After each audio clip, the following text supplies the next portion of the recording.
सत साहब भगत जी, क्या हाँ, आप पवन दास भगत जी बोल रहे हो? बताओ। हाँ, तो आपसे ही बात करनी थी कि आप जो लाइव पे वीडियो भेजते हैं।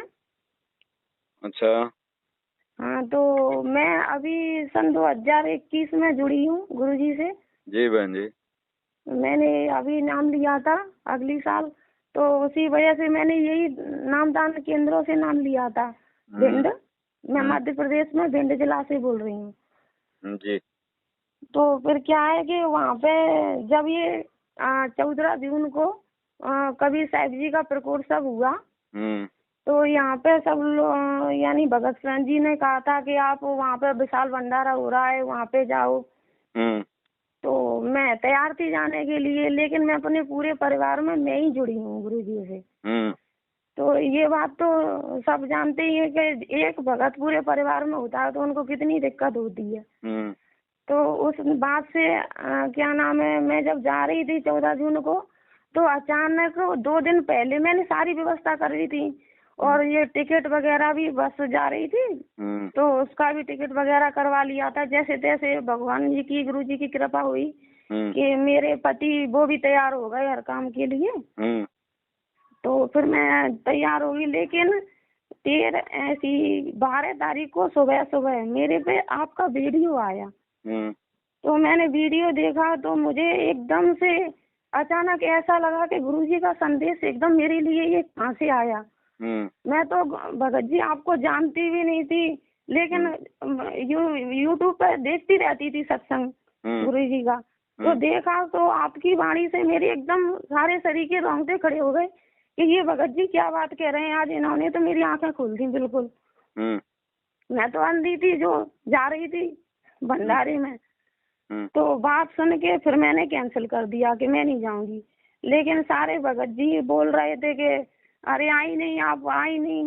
तो मैंने कहा मुझे कोई अर्जेंट काम लग गया इसलिए नहीं मैं आ पाई। मैंने तब तो उनसे ऐसा बोल दिया, लेकिन बाद में बात डाल दी, मैं नहीं गई। मैंने कहा जब 8 सितंबर को गुरुजी का प्रकोत्सव है, जब परमात्मा अपने सामने है तो फिर वहीं जाएंगे।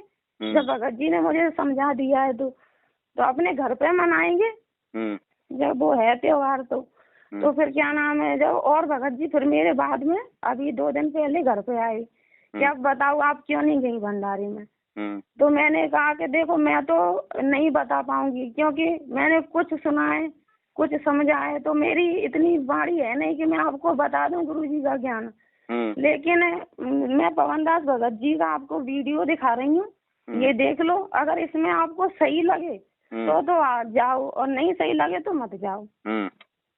और वो बोल रहे हैं कि सब भगत तो भीड़ चाल चल रहे हैं। तो भाई भक्ति में भीड़ चाल तो नहीं चलना है। जब आत्मा परमात्मा के लिए गवाही दे वो काम करो। तो मैंने भगत जी पता है 9 साल तक गुरुजी का सत्संग सुना। 9 साल के बाद में जब गुरुजी की कृपा हुई तब मुझे नामदान मिला। तो मैं तो इसी बात से बहुत भटकी हूँ कि जब तक गुरुजी की, जब परमात्मा की जो इच्छा नहीं होती है वो काम होता नहीं है। तो इसी बात से तब उन्होंने देखा तो उन्होंने कहा सबने कि हाँ तुम बिल्कुल सच्चाई की जगह पर पकड़ चुकी हो। तो बस भगत जी मेरा आपसे यही निवेदन है कि आप ऐसे वीडियो, ऐसी शंकाएं समाधान हमेशा लाइव पर भेजते रहा करें। अच्छा, कोई भगत आया था क्या आपके घर? हाँ भगत आए थे। अच्छा, 2-3 फिर भगत ने आपकी आपकी ये बातें सुन के फिर उन भक्तों ने क्या बोला कि आप सही जगह हो? हाँ बिल्कुल, ये कहा कि अरे हमारे साथ तो धोखा हो रहा है, हम तो बिल्कुल समझे नहीं, आपको कैसे हुआ। मैंने कि पता नहीं, मेरे तो गुरुजी ही हैं, उन पर ही विश्वास रखती हूँ। जो बात वो आगे खड़ा कर देते हैं मैं उसी को मानती हूँ। मैं किसी के पीछे या किसी के वैसे नहीं चलती हूँ, क्योंकि मैंने ज्ञान सुना है और ज्ञान के आधार पे जब गुरुजी बोलते हैं वो बात मेरे फाइनल है। क्योंकि गुरुजी जब से मैं पहला नाम मैंने लिया, पहला नाम के बाद में जब ये बताओ एक व्यक्ति लिए हुआ हो और घर के कोई नहीं हो जुड़ा हो तो उसको कितनी दिक्कत हो, पल पल पर नाम खंडित होते हैं। तो लेकिन मैंने कहा कि मैं नहीं मानती हूँ कि मेरा नाम खंडित है। मैंने अपनी बाकायदा जो भक्ति जितनी बन पाती है उतनी मैं करती हूँ। उसके बाद में जब फिर ऐसा हुआ कि मेरी बहन की शादी पड़ गई, उसमें मैं गई। वो भी मेरी मजबूरी थी, क्योंकि मेरे माँ पिताजी मान नहीं रहे थे कि आप ऐसी दीक्षा कैसी ले ली है जो आप कुछ भी नहीं करती हो, ये तुमने क्या किया, अभी इतनी जल्दी क्या जरूरत थी। बच्चों को बड़ा कर लेती पढ़ने, लेकिन सब समझदार हो जाते तब करती। तो मैंने की भक्ति की कोई उम्र नहीं है। उसी बात से मैं जुड़ गई तो हो गया मेरा। मैंने सोचा कि मेरा खंड हो गया, तो मैं उस बात से फिर पहुंची भिंड। मैंने द्वारा आश्रम में अरदास की कि मेरा नाम खंड हो गया, क्या मेरा शुद्धिकरण हो सकता है। तो फिर इन्होंने कहा नहीं, अभी तो नहीं होगा, यहाँ पे कोई ऐसी सुविधा नहीं है। और वो तो ऐसा है कि 17 जून को आदेश आया है कि गुरुजी ने सबका वैसे ही नाम शुद्ध कर दिया है, आप तो वैसे ही शुद्ध हो। क्या आपने 17 जून से पहले काम किया? तो हमने यहाँ 17 जून से तो पहले शादी हुई थी। कौन सी 17? तो तुम्हारा शुद्धिकरण है। कौन सी 17 जून? वो सन 2021 की। 2021 वाली। अच्छा, जब इन्होंने क्या कहा कि 17 जून से पहले का जिसके भी नाम खंड है तो गुरुजी ने वैसे ही शुद्ध कर दिए? शुद्ध कर दिए, अपने आशीर्वाद से वहाँ से आदेश आया है कि सबके शुद्ध हैं। चलो, तो भाई मैं मान गई, ठीक है भैया मेरा तो शुद्ध है। तो मैं तो अपनी भक्ति पे थी कंटिन्यूअस। देखो ऐसा तो उन्होंने वो लॉकडाउन की वजह से किया है।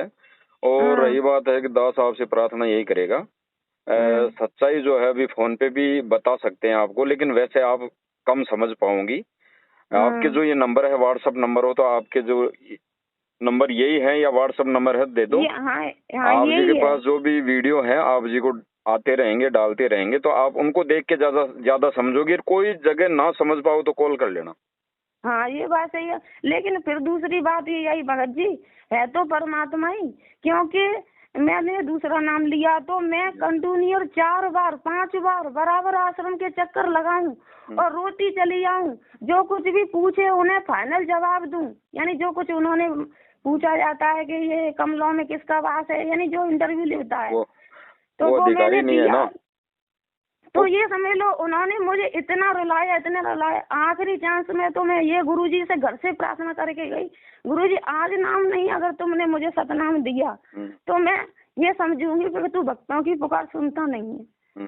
तो ये समझ ले मैं गई तो वास्तव में था परमात्मा, उन्होंने मेरी पुकार से नहीं, पूरी बात फाइनल हुआ, मुझे सतनाम मिल गया। देखो बहन जी, ऐसा है परीक्षा तो कोई अधिकारी नहीं है, जीव ले ही नहीं सकता। हाँ, परीक्षा तो परमात्मा ही लेता है। बाकी आपने जो वचन परमात्मा से 2 कमेंटमेंट कर दिया, जो परमात्मा से प्रार्थना कर दी, उसके अकॉर्डिंग परमात्मा ने ये थोड़ा आपको साथ दिया है। बाकी वो अधिकारी नहीं है परीक्षा लेने का। उन्हें क्या पता क्या परीक्षा होती है और क्या परीक्षा लेते हैं। और फिर बस भगत जी एक बात और मुझे बताओ कि जैसे हम दान करने की, गुरुजी कहते हैं कि दान करो, अपन को पात्र को तो दान करना नहीं है। बिल्कुल है, पात्र को दान करना है। तो पात्र लाख मुझे कुछ दिखता नहीं है, मैं कहाँ पे दान करूं? देखो गुरुजी के अलावा कोई सुपात्र नहीं है। और उसके अलावा उसके और रही बात ये कि दान की जो है वो जब गुरुजी आएंगे तब हो जाएगा। बाकी आप संकल्प कर सकती हैं। बाकी कुछ सेवाएं जो मालिक की चलती है, मालिक के ज्ञान आधार से, जो सत्सेवकों की तरफ से जो सच्ची सेवाएं चल रही है अभी मालिक के ज्ञान आधार से, जैसे आपने यूट्यूब पे वीडियो देखा सच्चाई रही, सच्चाई सही, तो इस पे जैसे सेवाएं जो चलती है उसमें अगर कोई सेवा की जरूरत पड़े तब आप सेवा कर सकती हो। बाकी तो कोई जरूरत है नहीं, गुरुजी आए तब आप सेवा करना। बस यही मुझे दिखता है। मैंने कहा कि मुझे नहीं दिखता है कि कोई पात्र है मैं दान करूं, कहाँ करूं, कुछ नहीं दिखता है। फिर भी एक बात ऐसा हुआ कि मेरे घर में ऐसी समस्याएं थी कि ये मैं छोटी मोटी कोई भी यानी वैसी मांगती नहीं हूँ। गुरुजी कहते हैं मांगो तो अपना मोक्ष मांगो, ये मांगने की चीज है। ये घर की सुविधा ये तो लगी रहती है, ये देना वो देना। तो मैं कुछ नहीं, आज तक मैंने कभी किसी से भगवान से पहले वाली भक्ति करती उससे भी नहीं मांगा। और गुरुजी तो अपने आप देते हैं ये सब। तो फिर क्या हुआ, तो घर मेरा मकान नहीं बना था, ऐसे ही बिल्कुल मैं बहुत ही परेशान थी। तो मैंने मन ही मन में अरदास लगाई। मैंने नहीं कहा आश्रम में कि मैं अरदास लगा रही हूँ मेरा ज्योति पाठ करा दो कि मेरा कुछ, मैंने तो मन ही मन में आश्रम में अरदास लगाई है कि गुरुजी आप एक काम करना, मेरी एक कोठा छोटा सा कमरा बनवा देना जिसमें गुजर कर लूंगी।